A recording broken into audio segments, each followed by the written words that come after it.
नमस्कार मेरे प्रिय साथियों, आप सभी का मेरे इस यूट्यूब चैनल का बहुत-बहुत स्वागत है। दोस्तों हायर एजुकेशन वर्ल्ड चैनल पे आगे बढ़ने से पहले मैं आपसे आग्रह करूँगा कि इस चैनल को ज़रूर सब्सक्राइब कर लें और ताकि आपको मुख्य-मुख्य वीडियो जो है सूचनाएँ आपको समय पे उपलब्ध होते रहेंगी। और दोस्तों हायर एजुकेशन की दुनिया में तो रोज़ कुछ न कुछ अपडेट होते रहते हैं। इसका मुख्य उद्देश्य यह रहता है कि उच्च शिक्षा को और सुदृढ़ बनाया जा सके। इसी कड़ी में दोस्तों आज मैं आपके सामने एक बहुत ही महत्वपूर्ण बदलाव को लेकर के आया हूँ। जो कि झारखंड गवर्नमेंट द्वारा प्रस्ताव लाया गया है। एक्चुअली दोस्तों है क्या कि अभी देश के कई-कई राज्यों में और देश की सेंट्रल यूनिवर्सिटीज़ में जो सहायक प्राध्यापक या फिर सह प्राध्यापक या प्राध्यापक यानी असिस्टेंट प्रोफ़ेसर, एसोसिएट प्रोफ़ेसर और प्रोफ़ेसर की जो नियुक्ति प्रक्रिया प्रणाली अपनाई जाती है, वो एक्चुअल में यूजीसी रेगुलेशन 2018 के तहत प्रक्रिया अपनाई जाती है। लेकिन उसमें चूँकि शिक्षा समवर्ती सूची का अंग है, इस वजह से कई राज्यों द्वारा अपने-अपने स्तर पर उसमें मूलभूत बदलाव किए जाते हैं और उस बदलाव के आधार पर सहायक प्राध्यापक का चयन किया जाता है। इसका ज्वलंत उदाहरण बिहार है, जो कि बिहार में भी सहायक प्राध्यापक की नियुक्ति प्रक्रिया चल रही है और रेगुलेशन 2018 के तहत एमफिल को भी वरीयता दी जाती है। जबकि आप देखेंगे कि बिहार की नियुक्ति प्रक्रिया में एमफिल को कोई वेटेज नहीं दिया गया है। साथ ही साथ उसमें जो पीएचडी के लिए जो मानक निर्धारित किए गए हैं रेगुलेशन 2018 में, बिहार में कुछ उसमें चेंजेज़ और कुछ ढिलाई बरतते हुए कुछ अन्य अभ्यर्थियों को भी योग्य करार दिया गया है। ख़ैर चूँकि आज हम झारखंड संबंधित बात कर रहे हैं, तो हम झारखंड की ओर लौटते हैं। तो दोस्तों झारखंड में भी रेगुलेशन 2018 के तहत पूर्व में नियुक्ति प्रक्रिया चलते आ रही है, लेकिन इस बार जो आगामी सहायक प्राध्यापक की नियुक्ति होने वाली है, उसमें कुछ आमूल-चूल परिवर्तन किए जा रहे हैं। आप देख सकते हैं यहाँ पे मैंने हाइलाइट किया हुआ है, यहाँ पे लिखा हुआ है कि यूजीसी एक्ट 2018 में कुछ संशोधन करने का निर्णय लिया गया है। संशोधन करने की प्रक्रिया चल रही है। फिलहाल इस संशोधन में अब संस्थानों के नैक ग्रेडिंग के आधार पर शिक्षण अनुभव प्राप्त करने वाले अभ्यर्थियों को असिस्टेंट प्रोफ़ेसर की नियुक्ति में पॉइंट मिलेंगे। दोस्तों इनका कहीं न कहीं ये कहना है कि जिस विश्वविद्यालय या फिर कॉलेज में जो नैक ग्रेडिंग मिलती है, अगर वो नैक ग्रेडिंग मिली रहेगी, उसके आधार पर इनके एक्सपीरियंस को वेटेज दिया जाएगा। और आगे दोस्तों ये कह रहे हैं कि 2023 के बाद पीएचडी के साथ नेट उत्तीर्ण होना भी ज़रूरी किए जाने की संभावना। ख़ैर ये तो 2023 के बाद पीएचडी के साथ नेट कंपल्सरी ही हो जाएगा और अभी दोस्तों कंपल्सरी नहीं है तो कौन-सा? अगर आप देखें किसी भी विषय के जनरल वर्ग में अनरिज़र्व कैटेगरी में चूँकि इतना टफ कॉम्पिटिशन हो गया है कि विदाउट नेट या दैट मीन्स कि पीएचडी विथ नेट आज ही कंपल्सरी है। नियम ना होते हुए भी जनरल कैटेगरी में आज ही कंपल्सरी है। अगर आपका पीएचडी और नेट दोनों है तभी आप कहीं न कहीं ये जो है कि पूरी तरह से आप सफल हो पाएँगे। दोस्तों हम आगे बढ़ते हैं, ये नैक को लेकर के एक और चेंजेज़ लाए हैं। ये क्या लाए हैं? ये कह रहे हैं कि नैक से ए प्लस या ए प्लस प्लस ग्रेडिंग वाले विश्वविद्यालयों से पीएचडी करने पर 30 अंक और राज्य में एक भी नहीं।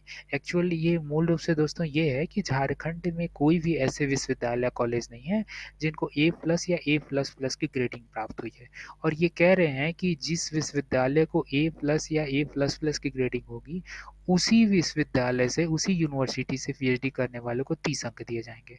दोस्तों जैसा कि रेगुलेशन 2018 के तहत आप कहीं से पीएचडी किए हों वो अगर जो नियमानुकूल अगर पीएचडी आपकी है तो आपको 30 अंक दिए जाते थे। लेकिन ये कह रहे हैं कि नहीं, ऐसे विश्वविद्यालय से पीएचडी करने वाले जिस विश्वविद्यालय को ए प्लस या ए प्लस प्लस की ग्रेडिंग हासिल हो नैक के द्वारा, उसे ही 30 अंक दिया जाएगा। आगे देखिए कह रहे हैं कि वैसे यूनिवर्सिटी जो ए या बी प्लस प्लस से पीएचडी करने वाले अभ्यर्थियों को पीएचडी करा रहे हैं, उस विश्वविद्यालय के अभ्यर्थियों को 15 अंक दिए जाएँगे। दोस्तों मज़े की बात ये है कि जो 2 कैटेगरी अभी ऊपर में इन्होंने ज़िक्र किया है, ये झारखंड में इस तरह के कोई विश्वविद्यालय नहीं है। और ये कह रहा है कि व ऐसे विश्वविद्यालय जिनको नैक के द्वारा कोई ग्रेडिंग नहीं हुई है, वहाँ से पीएचडी करने वाले अभ्यर्थियों को सिर्फ़ 5 अंक मिलेगा। अब ज़रा ये बताइए, जो इस विश्वविद्यालय के नैक के मानक के अंतर्गत नहीं आ रहे हैं, वैसे विश्वविद्यालय से पीएचडी करने वाले अभ्यर्थियों को 5 अंक दिया जाएगा, तो इसमें शोधार्थियों की क्या गलती है कि इन्हें 5 अंक आप देंगे? आप विश्वविद्यालय का मूल्यांकन कर रहे हैं, ना कि शोधार्थियों का मूल्यांकन कर रहे हैं। और ऐसा दोस्तों कई बार देखने को मिलता है कि उच्च उच्च स्तर के से उच्च उच्च शिक्षण संस्थानों से शोध करने वाले शोधार्थियों के शोध की क्वालिटी उतनी नहीं अच्छी होती है जितना कि एक निम्न स्तर के विश्वविद्यालय से शोध करने वाले शोधार्थी की पीएचडी की गुणवत्ता होती है। तो ऐसी स्थिति में आप पीएचडी यानी शोध की गुणवत्ता को न देखते हुए विश्वविद्यालय की गुणवत्ता को देख रहे हैं और विश्वविद्यालय की गुणवत्ता के आधार पर शोधार्थी को अंक निर्धारित कर रहे हैं। ये कहाँ तक न्याय संगत है? ये किस प्रकार का आपका नेचुरल जस्टिस है? ये तो बिल्कुल ही अनइथिकल है। ये शोधार्थी के संग अन्याय है कि आप उसके नंबर को उसके अंक को कम कर रहे हैं विश्वविद्यालय की ग्रेडिंग के आधार पे। और दूसरी बात ये है कि अगर ऐसा होगा तो ऐसा कौन भला शोधार्थी होगा जो 5 नंबर लेने के लिए ऐसे विश्वविद्यालयों से पीएचडी करने जाएगा? वो पीएचडी ही नहीं करेगा, या तो पीएचडी करेगा तो ऐसे विश्वविद्यालय से करेगा जहाँ पे उसको 30 अंक मिले। ऐसे विश्वविद्यालय से वो पीएचडी करके करेगा क्या? 5 नंबर लेकर के वो करेगा क्या? तो पीएचडी ही नहीं करेगा। लेकिन दोस्तों ये सब जितनी पेपर में चीज़ें लिखी हुई हैं कि ये ड्राफ्ट तैयार हो गया है, लेकिन आगे देखिए एक बहुत ही महत्वपूर्ण बातें लिखी हुई हैं कि उच्च शिक्षा विभाग द्वारा बनाए गए नियुक्ति नियम के ड्राफ्ट को राज्य के सभी विश्वविद्यालयों को भेजा गया है। अब विश्वविद्यालय प्रशासन इसे एकेडमिक काउंसिल और सिंडिकेट में पास कराकर शिक्षा विभाग को भेजेंगे। तो सर सबसे बड़ी यही बात है। देखिए, ये ड्राफ्ट तो बना लिए, लेकिन अंत में अभी कहाँ भेजेंगे? ये विश्वविद्यालय प्रशासन को भेजेंगे, जहाँ पर सिंडिकेट की बैठक होगी, एकेडमिक काउंसिल की बैठक होगी। दोस्तों इस सिंडिकेट की बैठक में छात्र अध्यक्ष वगैरह भी शामिल होते हैं उस विश्वविद्यालय के।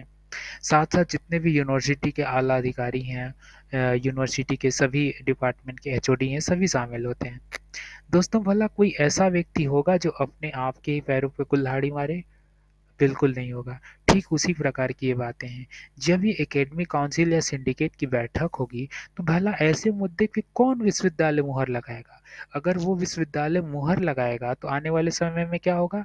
वहाँ पे पहले तो जो जितने भी पीएचडी वाले हैं, जाएँगे नहीं, क्यों? क्योंकि 5 नंबर लेने के लिए कौन भला पीएचडी करने जाएगा? और जब उच्च शिक्षा में वहाँ पे नामांकन ही नहीं होगा, पीएचडी के शोधार्थी ही नहीं आएँगे, तो नैक की ग्रेडिंग के अनुसार तो वो विश्वविद्यालय और नीचे जाएगा और डाउन जाएगा। और दोस्तों जैसा कि नैक जो है जो ग्रेडिंग देता है, जो मार्किंग देता है विश्वविद्यालयों को, वो मेनली हायर एजुकेशन स्तर को ही देखता है कि आपके विश्वविद्यालय में उच्च शिक्षा का क्या प्रदर्शन है, शोध का क्या प्रदर्शन है, टीचर शिक्षक के अनुपात क्या है, शिक्षक छात्रों के बीच अनुपात क्या है, इन सब चीज़ों को मूल रूप से देखा जाता है। तो जब शोध ही नहीं होगा, वहाँ पे पीएचडी में दाखिला ही नहीं होगा, तब तो और नीचे प्रदर्शन जाएगा। इसलिए दोस्तों ये विश्वविद्यालय से किसी भी हाल में विश्वविद्यालय के एकेडमिक काउंसिल या कहिए या सिंडिकेट कहिए, यहाँ से ये गजट या ड्राफ्ट कहिए पास ही नहीं होगा। जब यहीं से पास नहीं होगा तो कहाँ से कैबिनेट के पास जाएगा और कहाँ से इस पर मुहर लगेगी। इसलिए दोस्तों आश्वस्त रहिए, आप देखिएगा आने वाले समय में भी ये मात्र पेपरबाजी ही होकर के रह जाएगी। ये ड्राफ्ट विश्वविद्यालय से पास ही नहीं होगा और विश्वविद्यालय से पास हुए बगैर कैबिनेट तक पहुँचेगा ही नहीं। इसलिए दोस्तों अभी इतना घबराने की आपको ज़रूरत नहीं है और आश्वस्त रहिए। ये चीज़ें जो अभी दिखाई जा रही है, ये पेपरबाजी ही बन के रह जाएगी।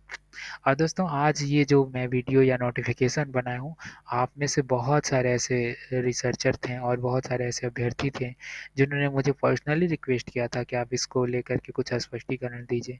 दोस्तों इसीलिए चूँकि आपने कहा था, इसलिए मैं ये वीडियोस लेकर के आपके सामने आया हूँ।